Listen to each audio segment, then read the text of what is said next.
Bienvenue dans Entre conscience et mémoire, l'appel de l'intérieur. Je suis Cécile et aujourd'hui je t'invite à plonger avec moi dans un espace souvent oublié, un espace où le corps et l'âme dialoguent sans mots, la mémoire du corps. Un corps qui n'est pas seulement matière, mais archive vivante, un gardien silencieux de nos mémoires, celles que l'on a vécues et parfois celles qui nous dépassent. Ce corps peut porter des blessures si profondes qu'elles deviennent des voiles entre l'âme et sa lumière originelle. Quand on évoque les blessures fondamentales, on pense instinctivement à l'enfance, à ces premières années où notre sensibilité est grande, où chaque regard, chaque absence, chaque mot posé et non posé imprime comme une empreinte indélébile dans la chair. Il y a bien sûr cette vérité-là. Ce que nous avons vécu dans nos premiers temps façonne profondément notre rapport au monde et à nous-mêmes. Mais il y a aussi à un autre niveau, souvent invisible, que beaucoup ignorent et oublient, ces blessures qui peuvent être la résonance de mémoires plus anciennes, bien plus anciennes que notre vie actuelle.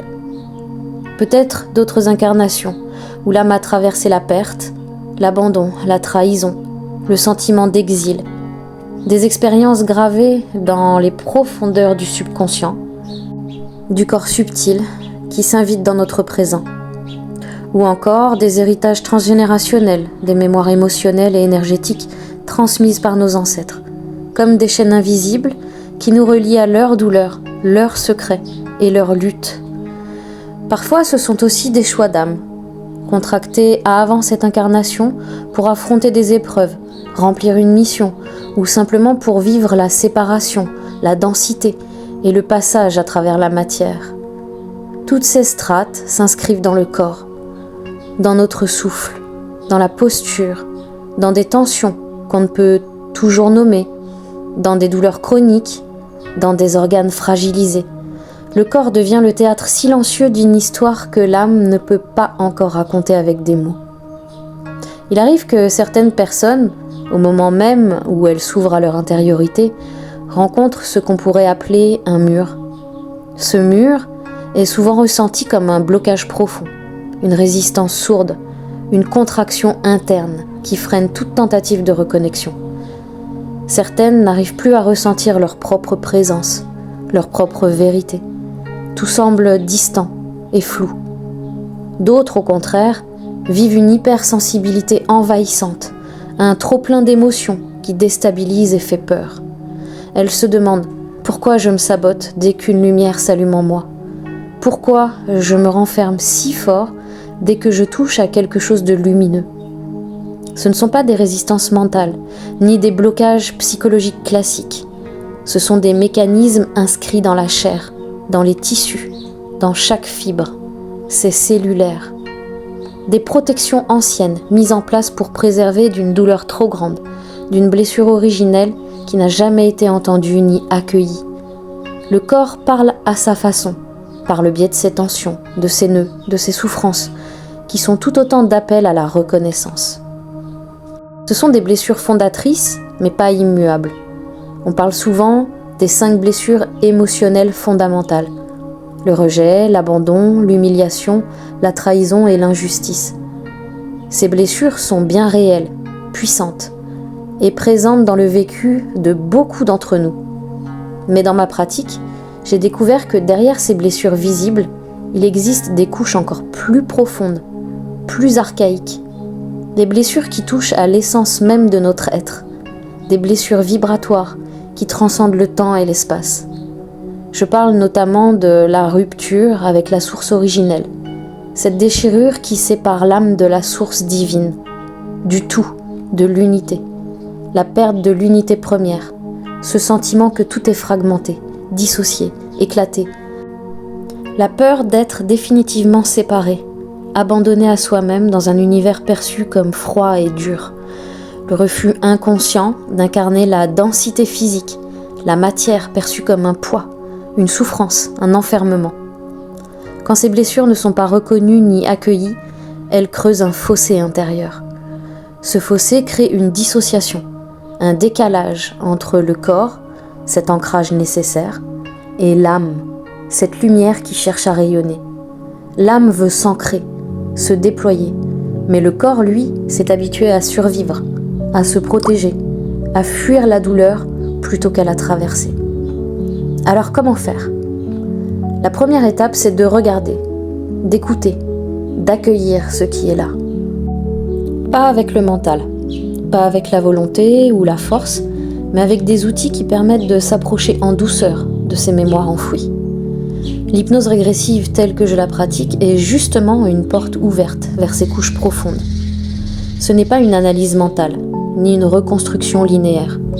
C'est une traversée sensible, une rencontre intime avec ce qui est figé, une résonance avec des parts de soi oubliées.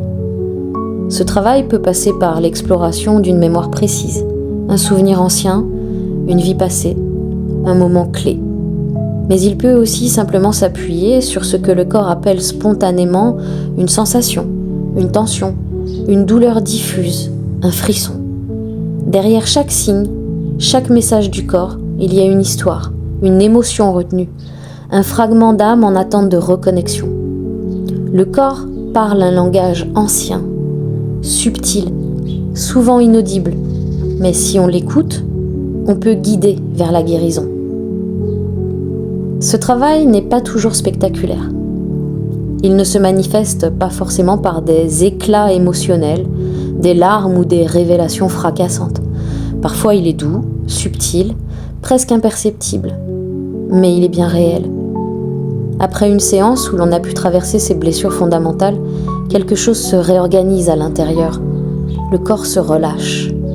Le souffle descend plus profondément et plus naturellement. La pensée ralentit et s'apaise. Et l'âme, doucement, reprend un peu plus de place. Certaines personnes me disent alors, c'est comme si, pour la première fois, j'étais réellement rentrée dans mon corps. Je me sens moins fragmentée, plus dense, plus entière. C'est parfois inconfortable, mais je sens que c'est vrai et que ça fait du sens. Ces petites victoires sont essentielles. Elles tracent un chemin vers un retour à soi, plus vivant, plus libre. Ce travail demande du respect et de la patience. Il est important de rappeler que rien ne se force.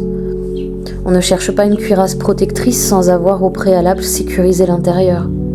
C'est un chemin qui demande écoute, douceur, bienveillance.